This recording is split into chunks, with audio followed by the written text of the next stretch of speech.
the heart of it all, a graceful, sprawling estate. This is where our story begins. Slightly, becoming a bit more lively and hopeful, through the manicured gardens, 5 sisters walk, their laughter echoing in the crisp morning air. They're the Bennet sisters, full of life, dreams, and, let's be honest, a fair bit of gossip. Among them is Elizabeth, sharp-witted, intelligent, with eyes that miss nothing. She's content in her world, but she's about to have it turned completely upside down. Before we continue, please hit the link button and subscribe to our channel for more stories like this. Classical sound of a ballroom waltz. Cut to a grand ballroom. The air is thick with the scent of candle wax and expensive perfume. Crystal chandeliers glitter, casting a golden glow on hundreds of swirling dancers. And it's here, across a crowded dance floor, that it happens. Elizabeth Bennet locks eyes with a man. He's tall, dark, impossibly handsome, and looks completely miserable to be there. This is Mr. Darcy. The air between them crackles. Is it tension, is it disdain? Or is it something else entirely, an undeniable magnetic pull? Their first impressions are, well, not great. She thinks he's arrogant and proud. He finds her family a bit much, though he can't seem to look away from her. Sound of pouring rain and a distant rumble of thunder. The simmering tension finally explodes. It's not in a ballroom, but under a relentless, pouring rain. They're soaked, all pretense is washed away. In a moment of raw, desperate vulnerability, Darcy confesses everything. He tells her he loves her, ardently, against his will, against his better judgment.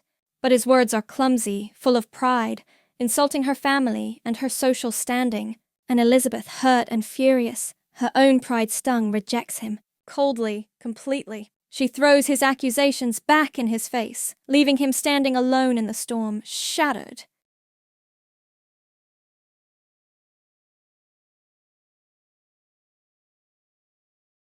Days later, a letter arrives from Darcy. It's long, heartfelt, and it explains everything.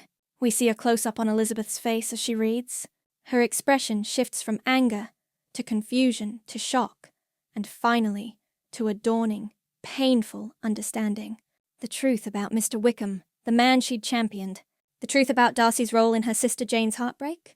The world she thought she knew so clearly begins to crumble, and she realizes her own prejudice had blinded her just as much as his pride had blinded him.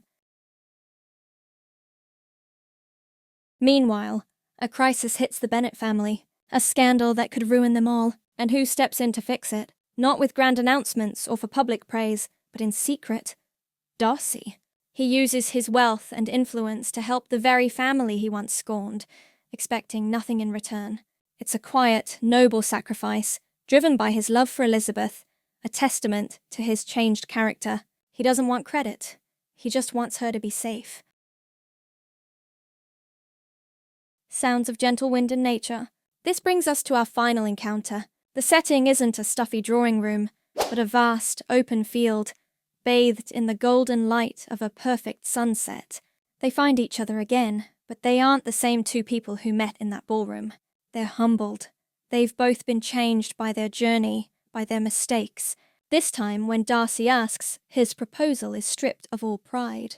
It's just love, pure and simple.